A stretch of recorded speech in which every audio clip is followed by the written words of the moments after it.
Cheer up. Why am I expected to follow in Father's footsteps? Have you a better idea? I wanted to be a train driver or a detective like Sherlock Holmes. You'll grow out of it. When I was your age, I wanted to sing in a music hall or be a missionary to little African children. Don't you like working with Aunt Maud? Tending to silly women with their heads full of the latest fashion. There are more important things in life. Well, good luck, love. It's all right for you. You'll probably end up like Mama with a husband and family to look after. Housekeeping and seeing tradesmen. I know. But I've got responsibilities. Come on, Daniel, best foot forward. Don't want to be late on our first morning.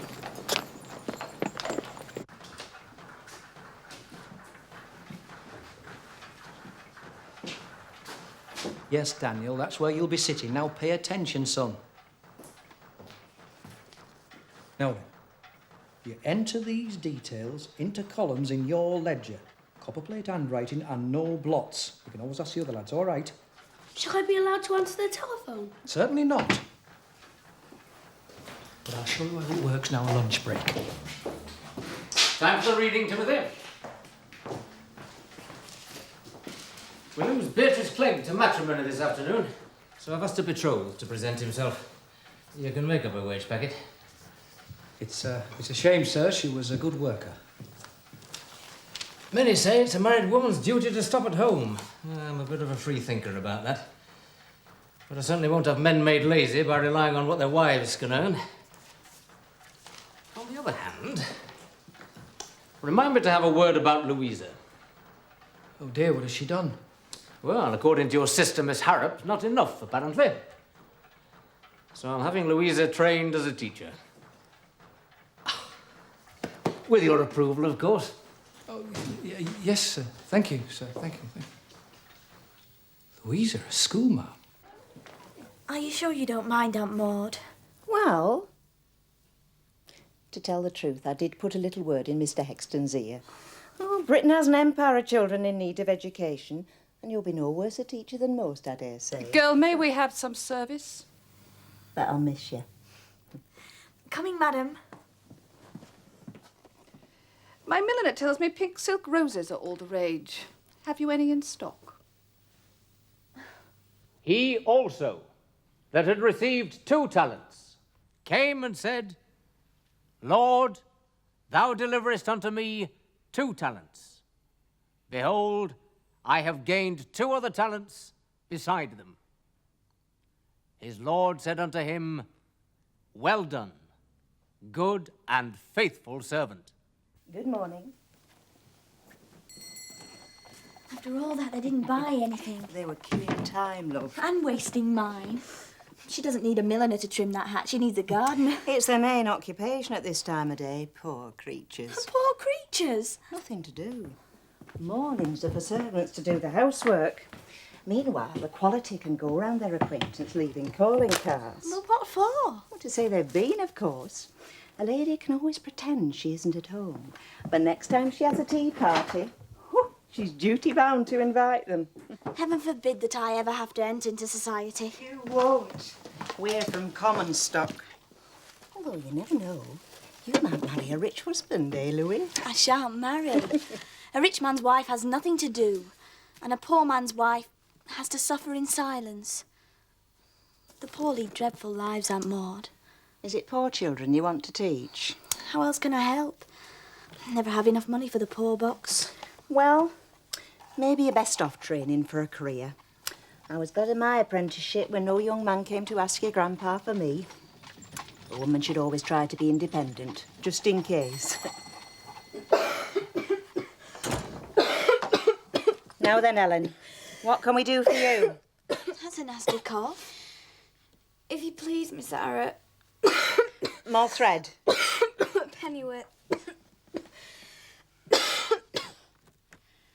And, since Beatrice Clegg's future is to be taken care of by Jack Hunter from now on, it is my pleasant duty to wish them well and to present her with this Bible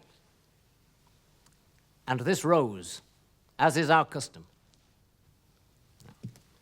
God has given us rules to govern our lives, and they're all in this book, young woman. And a fair earth in which to grow up strong, as your children will, I trust, to enrich the joys of mankind.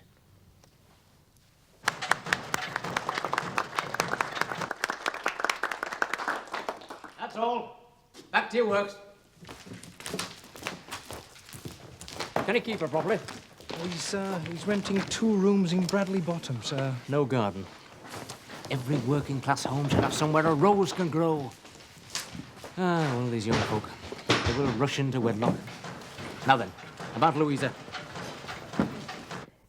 What can your mother be thinking of sending you out like this? Thank you, Mum. Can I go, please? Here, call up the sixpenny doctors. They'll give you some medicine for your cough.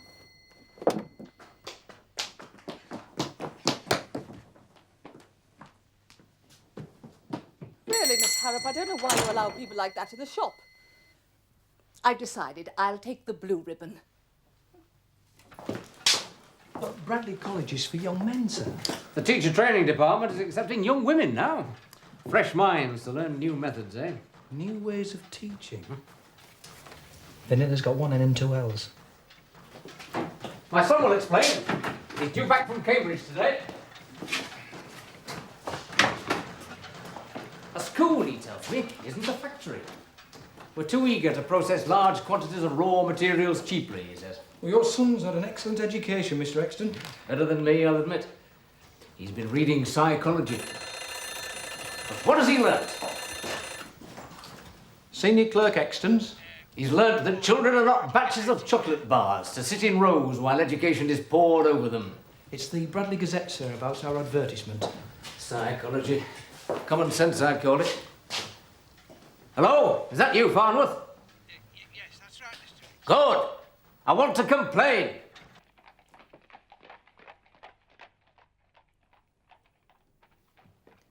Penny for 'em? I was thinking about the girl with the cough. Alan, not long for this world, I reckon. You did well to give her 6pence for the doctor, but she'll likely buy food with it. Food? Or more thread. Don't her parents feed her? Where does she live? Why is she always buying a pennyworth of thread? To sew with, of course. Must be how she earns her keep, sewing. She'll spend your 6pence on food. Mark my words.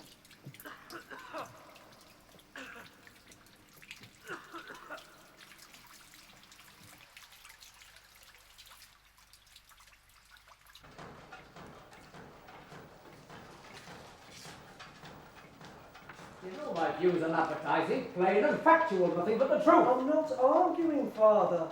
We've never advertised Hexton's pure cocoa before it was pure. Father, I'm not arguing. The public has confidence in you. And I'll not risk that trust. If a Quaker can't be relied upon to tell the truth, who can? Anyway, it's good business. What's wrong with saying cocoa cures tiredness? Rest is the cure for tiredness. Well, that cocoa builds up strength? All foods are supposed to do that. You must move with the times. Keep the public interested. Not by exaggeration. Could we not say that cocoa has more health-giving qualities than, say, alcoholic beverages? Yes. That's the line to take. I'll promote it in the cause of temperance. Thank you, Timothy. Dinner time. Lads are hungry.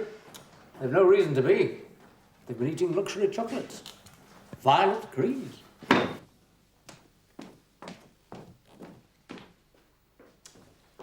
don't care what the neighbours say. This is ridiculous. Peggy, do you mind if I take my midday meal in here with you when the family's out? No, don't get up. Well, I'd be glad of the company, ma'am, but... Well, it'll mean less work for you, and we shall both have someone to talk to, shan't we?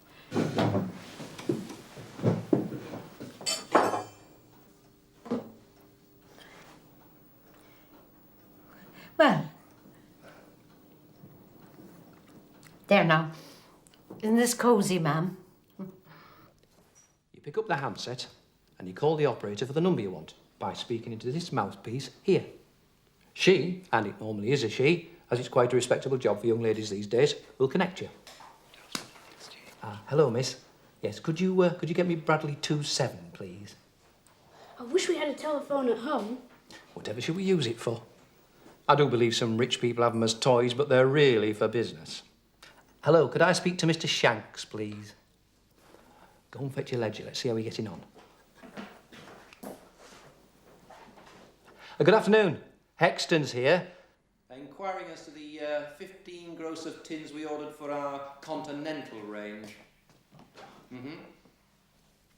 Well, if that's a problem, I can always send our own horse-drawn lorry over when it gets back from the railway station. Oh, could you just hold on a moment, please? Thank you.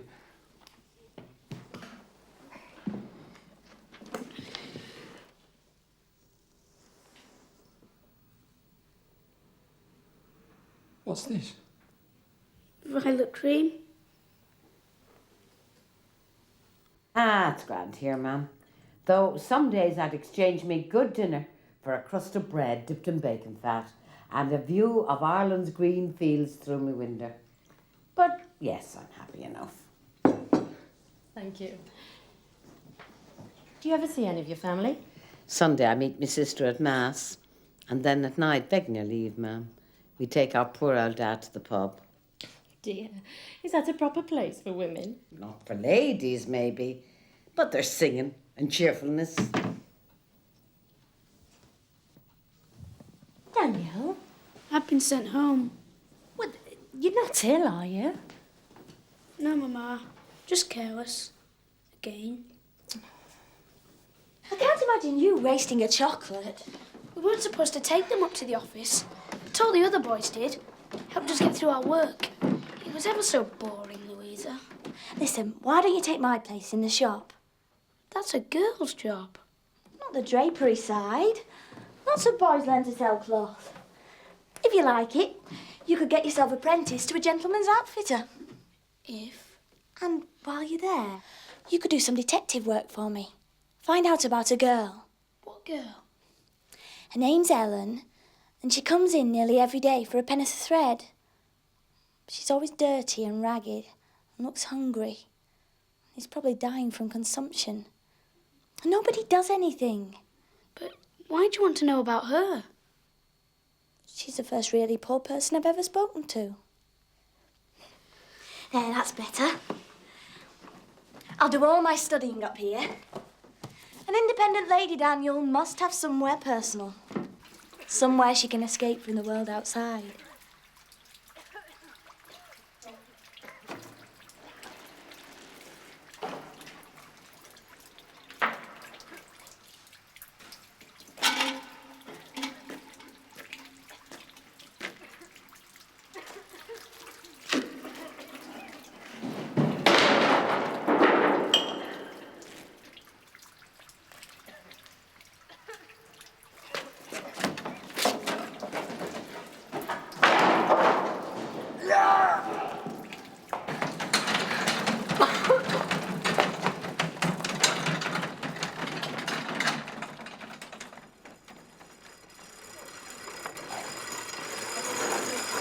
And if you're to work for me, you're to give the correct change.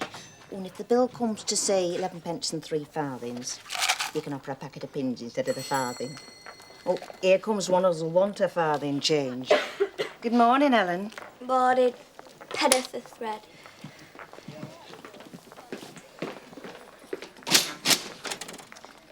Your cough's turned into a cold now, then. Somebody took me blanket. Have you no handkerchief, girl?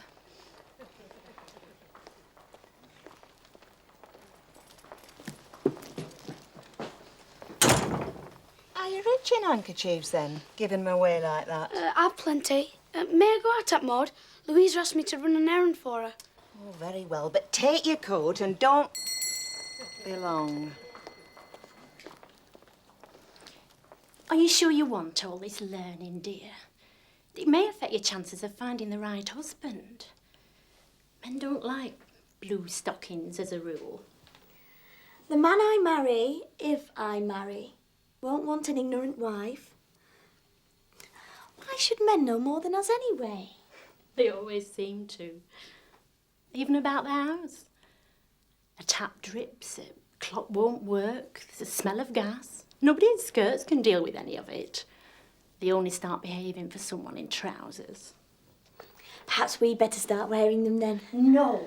Now, promise me you'll never do anything like that again. There's no need. Mr. Hexton is allowing women and girls to his evening classes.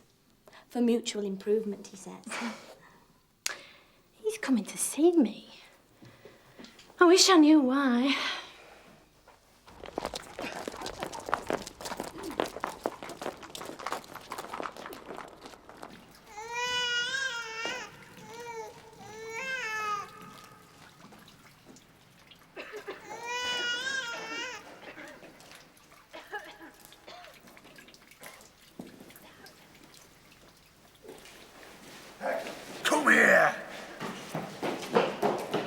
This won't take a minute, and you can always say no, Rachel.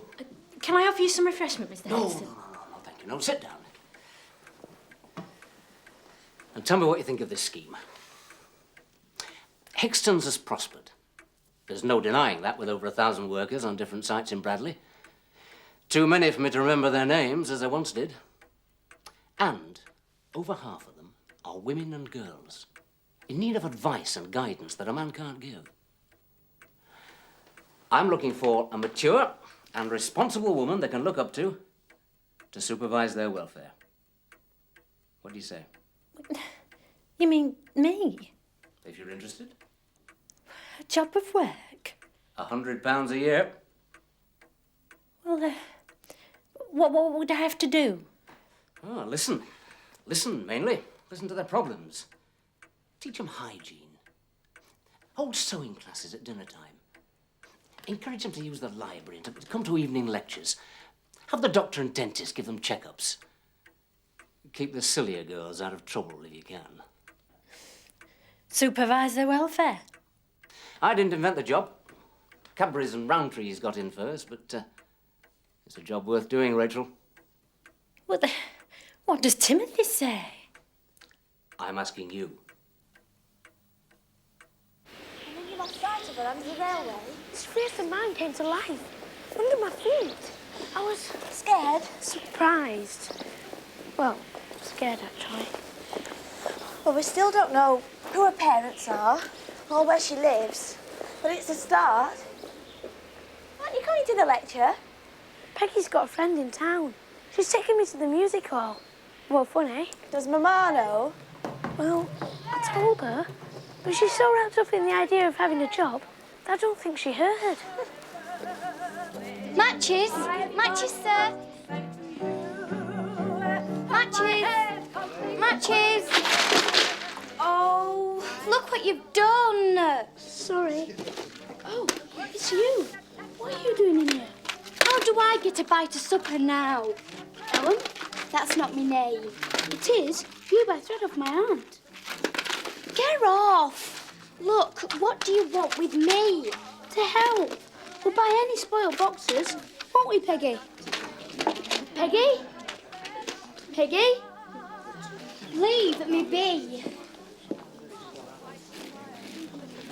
I'm going with the Sally Army. It's worth a few hymns to get away from folk following me. Peggy? Peggy? Ah, there you are, Master Daniel. Oh, Tanya, tata, little girl.